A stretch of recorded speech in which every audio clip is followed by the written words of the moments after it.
Evangelho de João 16, nós vamos ler um verso pequeno, muito poderoso, nós vamos ler somente a parte B do verso, que diz assim: neste mundo vocês terão aflições, contudo, tenham ânimo. Eu venci o mundo. Eu quero convidar você a ler comigo. É bem pequeno, dá para nós lermos juntos. Neste mundo, vocês terão aflições, contudo, tenham ânimo. Eu venci. Oremos. Obrigado, Senhor, por estarmos aqui em plena liberdade. Obrigado por tudo aquilo que a Reforma Protestante ecoou no nosso planeta, nos dando liberdade, acesso e discernimento de que o justo viverá pela fé e isso basta. Nós lembramos nessa hora do pastor Jorge Dainaira e pedimos as suas ricas bênçãos, proteções e ajuda, não só para eles, mas para todos os nossos missionários naquele campo. Senhor, continue conosco, continue com as nossas crianças, que eles recebam também agora amor, a palavra, as boas notícias e que estejam sendo formados à semelhança de Jesus. E dá-nos discernimento e atenção e prepara-nos para participarmos da ceia do Senhor. Em nome de Jesus. Amém e amém. Podemos assentar, meus irmãos.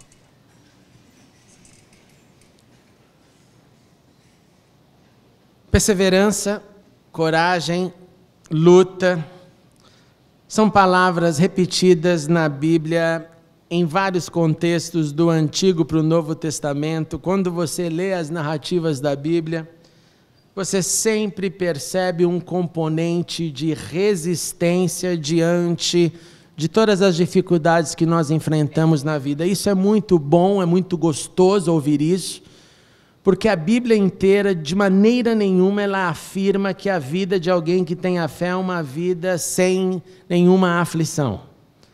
Na verdade, esse é um dos dramas do mercado da fé que tenta pregar, e muita gente ama ouvir isso, e sempre vai amar em toda a história de ouvir que a vida com Deus é uma vida que elimina todos os problemas. Por isso que talvez na sua experiência você já ouviu de um novo convertido dizer: mas agora que eu aceitei a Cristo, achei que tudo ia ficar 100%, tudo piorou. E você tem que ir lá com todo carinho e dizer: não, meu filho, você continua no planeta, você continua na vida, você continua tendo que trabalhar, se relacionar com pessoas, se relacionar com você mesmo. O que está resolvido é a tua eternidade, isso você não tenha dúvida. E isso você não pode fazer nada por ela. Se não fosse a graça de Cristo, não adiantaria perseverança, coragem, fé, ser um lutador, acordar cedo, trabalhar, isso não adiantaria nada.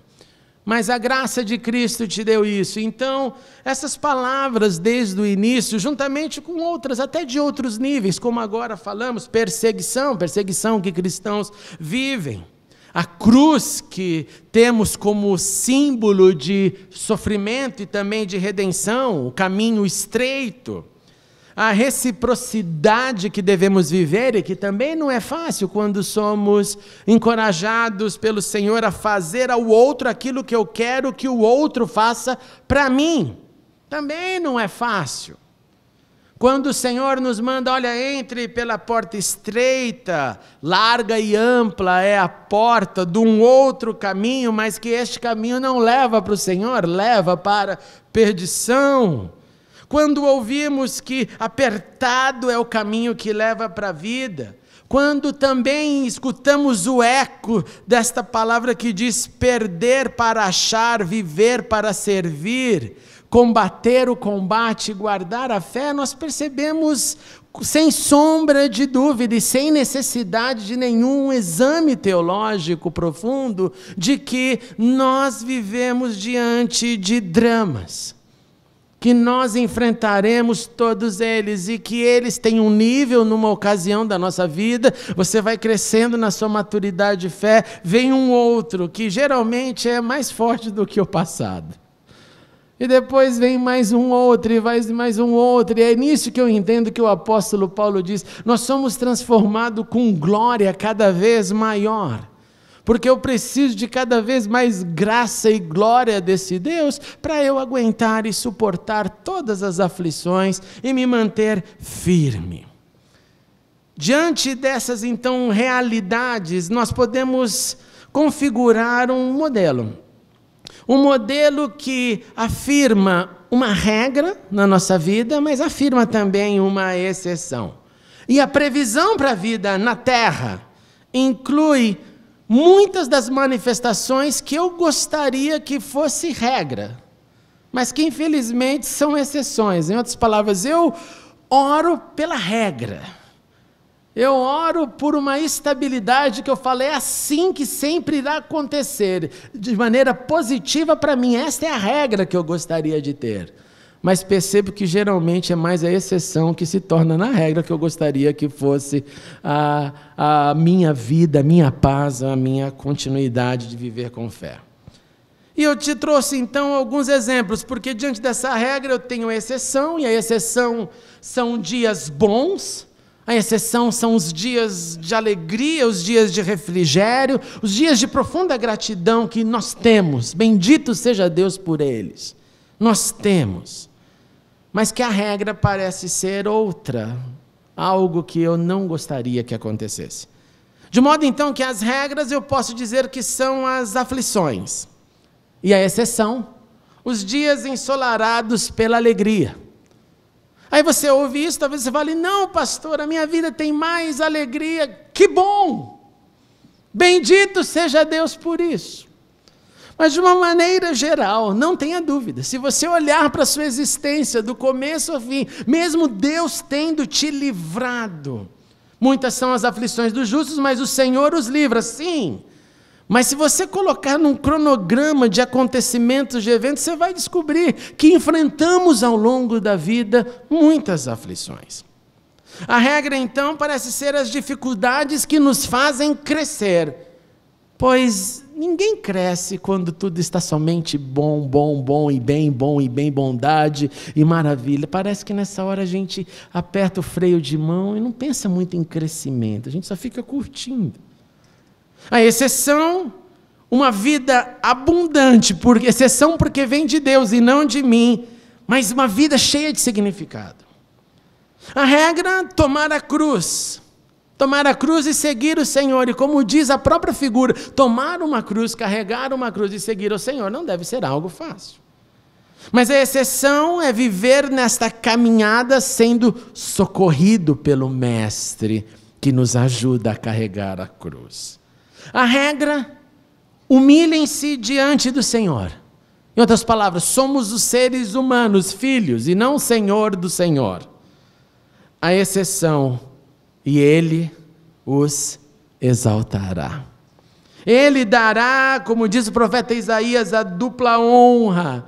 Ele dará a eterna alegria. O texto que nós lemos nos afirma então essa verdade desse balanço entre regra e exceção. Esse balanço entre luta e opção de viver em Cristo. E Ele nos dá um caminho, e é isso que eu quero refletir com você antes da ceia. Nós lemos, no mundo vocês terão aflições, contudo, tenham ânimo. A tradução antiga, que muitos de nós aprendemos, é: no mundo tereis aflições, mas tende bom ânimo, pois eu venci o mundo. O que são estas aflições? Quando você pensa na palavra aflição, o que de imediato vem na sua cabeça? Pode vir dificuldades, pode vir desafios, podem vir aquilo que você não esperava. Aquela oração da Bíblia, o mal que eu queria que não chegasse para mim, aquilo que eu tinha medo, chegou até mim, algo que você quer longe de você e não próximo. Mas dentro dessa palavra tem um componente que eu acho incrível, porque é um componente que nos diz muito, que traduz bem essa palavra de Jesus, que é aflição como uma tribulação. Quando nós pensamos na volta de Cristo, os nossos anciãos estão estudando isso, já devem talvez ter olhado sobre esse tema, sobre as tribulações que aguardam, que toda a profecia bíblica tenta nos informar de que dias piores e não melhores virão, e nós chamamos daquele momento do final de tribulações. Jesus chega a dizer, olha, se algo não acontecesse para dar um stop, parar essas tribulações, ninguém aguentaria viver, é o que nos diz a previsão da Bíblia. Então essas aflições que Jesus está dizendo, ele equipara ao nível da palavra tribulação que ela tem para mim e para você. O último, uma situação que te leve a um esgotamento total, que precise da intervenção de Deus para te socorrer e para me socorrer. Tribulações que vão me afetar, vão me deixar nocauteados. Não é uma noticiazinha ruinzinha. Não, é algo realmente duro. Quando você enfrenta uma notícia que é não agradável, mas que você tem o controle da situação, nós aguentamos firme, ok, não, tudo bem, eu faço assim, eu faço assado, eu enfrento isso. Mas às vezes nós enfrentamos tribulações, aflições que são muito maiores do que nós, e nós sentimos que essas tribulações, elas vão além da nossa capacidade, nós olhamos para o desafio e falamos, não vou conseguir. E nessa hora a fé é colocada em jogo para muitos, nessa hora há um desespero, porque parece que o alicerce que estava lá anteriormente, parece que ele desabou e nunca esteve lá. Nessa hora nós começamos a repensar que aquele caminho que achávamos que tudo o Senhor cuidaria e nenhuma má notícia nos afetaria realmente, muda, inverte tudo, porque você percebe, chegou até mim, eu estou vivendo, e eu estou enfrentando. As palavras de Jesus nesse texto, dessas aflições, tribulações, dramas, foram ditas ali nos seus momentos finais. Jesus ali diante da inserção da ceia, Jesus com seus discípulos, Jesus dizendo a Deus, ensinando, olha para eles e diz, sim, vocês irão ter aflições, a regra é, espere por tribulações, contudo tenham ânimo. E ânimo você pode associar com a necessidade da manifestação da coragem. Ânimo não é simplesmente aquele ser animado que acorda pela manhã e aprendeu que se exercitar faz bem, ele acorda, põe o calção, põe a camisa e sai correndo, estou animado para correr, para me exercitar. Vai além disso. E eu estou dando esse exemplo propositalmente, porque você sabe, você que tenta fazer isso pela manhã, correr e se exercitar, sabe que não é tão fácil, né? Ânimo significa enfrentar com decisão de enfrentar os desafios, mas não uma decisão de enfrentar os desafios porque acredito que tenho capacidade, mas acredito que tenho condição de enfrentar os desafios porque eu tenho comigo aquele que venceu o mundo. E porque eu tenho comigo aquele que venceu o mundo, como o Márcio nos lembrou no início do culto, Emmanuel, Deus conosco, este ânimo se manifesta através de energia, através de deslocamento de energia que move numa direção, que bloqueia o que não deve acontecer ou que vai em direção daquilo que eu preciso. Movimento que discerne, movimento que contempla, movimento que não fica na inércia, o contrário de deixar as notícias acontecerem, aquilo que me afeta e eu ficar contemplando. Há uma diferença entre chorar e enfrentar.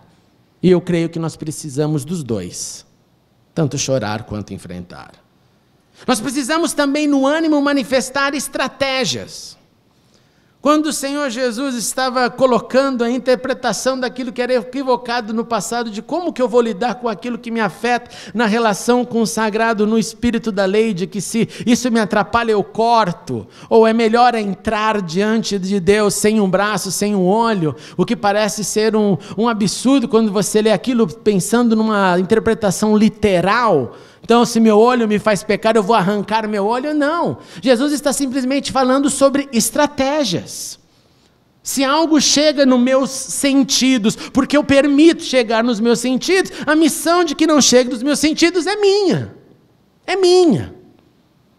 se coisas que me afetam, que me tiram do foco, que afetam a minha espiritualidade, eu estou ali na zona de perigo, não tem como, é aquela história, palha com fogo, não adianta orar, irmãos, vai queimar. Vai queimar. Então esse movimento, esta coragem, esse desejo de olhar para Deus, ter força, energia, precisa sempre de uma estratégia, e essa estratégia é o que vai proteger de uma certa forma o nosso ambiente. Vendo com os olhos do Senhor, discernindo com a mente de Cristo, não com a mente da terra, porque se você discernir com a mente da terra, o canto da terra, você sabe que não vai ser muito bom. Alicerçado na palavra de Deus, abraçados pelo seu amor e a presença dele que nos renova. Então, ânimo deve ser a regra. A regra que eu, servo daquele que venceu o mundo, optei para encarar a vida com ânimo, com energia, com força, com movimento, com estratégia. Ao invés de a exceção, que deve ser o desânimo, controlar a minha vida e virar a regra. Então o ânimo tem que ser o meu driven force, aquele negócio dentro de mim que me faz mover. Por quê? Porque quero ser otimista? Não. Mas porque o Senhor Jesus olhou para a gente e disse, tem de bom ânimo. Tem de bom ânimo, eu venci o mundo. Porque foi Cristo quem disse em todas essas coisas, através da boca do apóstolo Paulo, nós somos mais que vencedores. Por meio de todas essas coisas, significa tudo o que vivenciarmos, tudo o que enfrentarmos. E Paulo tem um currículo lindo de vezes que sofreu, e sofreu bastante. Ele olhava para tudo isso e dizia, eu sou mais que vencedor, inclusive quando apanho, ao ponto de acharem que eu estou morto, e carregam o meu corpo e movem o meu corpo, eu sou mais que vencedor. Que ânimo o apóstolo Paulo tinha. Tenhamos ânimo para vencer o mundo, como aqueles que foram descritos também por João no Apocalipse. Olha que lindas palavras dele no Apocalipse 12, ele diz, aqueles que venceram pelo sangue do Cordeiro, pela palavra do testemunho que deram, diante da morte, não amaram a própria vida. Pelo sangue daquele que venceu o mundo, o sangue daquele que venceu o mundo operando em mim e em você, mas pelo ânimo, pelo testemunho, pelo movimento, pela ação, pela atitude que esses tiveram e que nós somos chamados para ter. O que nós entendemos com isso, meus irmãos? O contrário do ânimo vai além das frustrações. Se você não reagir diante dessa necessidade, o desânimo para viver, o desânimo que vem a todos nós em vários momentos, pode gerar e vão fazer com que aconteçam dentro de mim e de você muitas fugas. E essas fugas vão nos levar para distanciamento, separações, rupturas, ao invés de reconciliação e reconstrução. Portanto, o desânimo não pode ser regra. O desânimo tem que ser exceção. A regra é ânimo. Jesus não disse estas palavras porque não conheceu o sofrimento. Jesus nos disse essa palavra porque Ele viveu um sofrimento que nós jamais chegaremos perto. Porque mesmo se eu e você, se acontecesse uma invasão radical islâmica no Brasil e nós fôssemos aqueles, como aconteceu na Síria, crucificados em praça pública, a dor não seria a mesma. Porque nós somos pecadores. Mas Cristo enfrentou o sofrimento sem pecado. E nós não temos noção do que é isso. É como ser acusado do que você não fez. E ser acusado do que você não fez dói muito.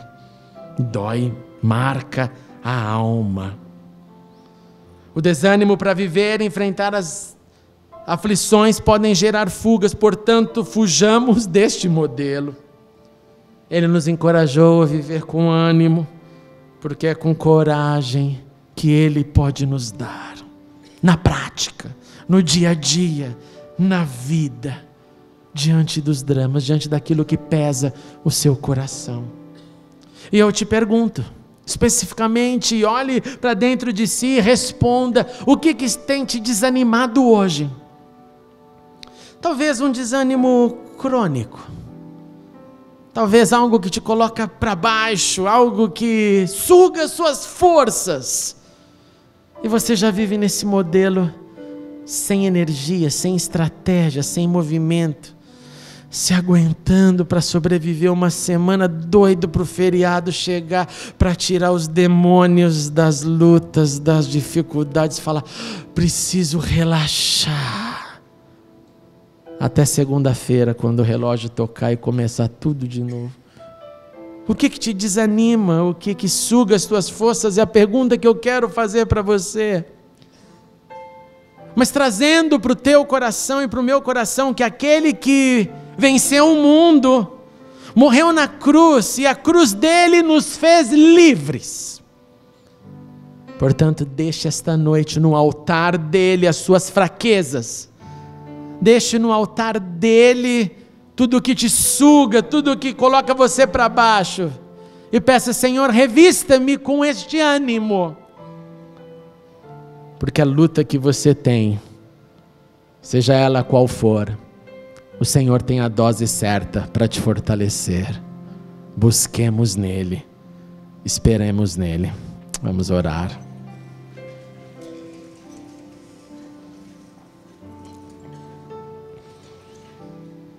Sim, Senhor Jesus, nós queremos ter o ânimo que vem do Senhor. Nós queremos ter a energia para enfrentar as tribulações, energia para enfrentar as aflições de hoje, do amanhã e todas elas que virão ao longo da nossa vida. Mas nós queremos estar prontos com o teu ânimo para reconstruir e não destruir, prontos para restaurar e não jogar fora, prontos para ouvir e assumir a nossa culpa, prontos para repetir: em tudo somos mais que vencedores. Renova o ânimo do teu povo nesta noite, renova o nosso ânimo em coragem, em força, não num sorriso falso, não num otimismo que seja alicerçado em palavras de positivismo, mas alicerçados na fé de que vencemos porque Cristo venceu por nós. Pai, eu oro por qualquer desânimo crônico que esteja instalado em qualquer mente que aqui está, e eu te suplico, Espírito de Deus, remova nesta noite, ao participarmos da ceia do Senhor, que caia por terra todo o desânimo que tem sugado as forças dos teus servos, e que venha um canto de alegria, pois a alegria do Senhor é a nossa força. Pai, eu oro pelas estratégias, pelo movimento, pelo deslocamento de energia que está em nós, pelo teu poder, para encararmos as aflições de frente, para que vençamos pelo Cordeiro, pelo sangue do Cordeiro, e pelo nosso testemunho. Em nome de Jesus, faz isto em nós. É o que suplicamos, em nome de Jesus. Amém e amém.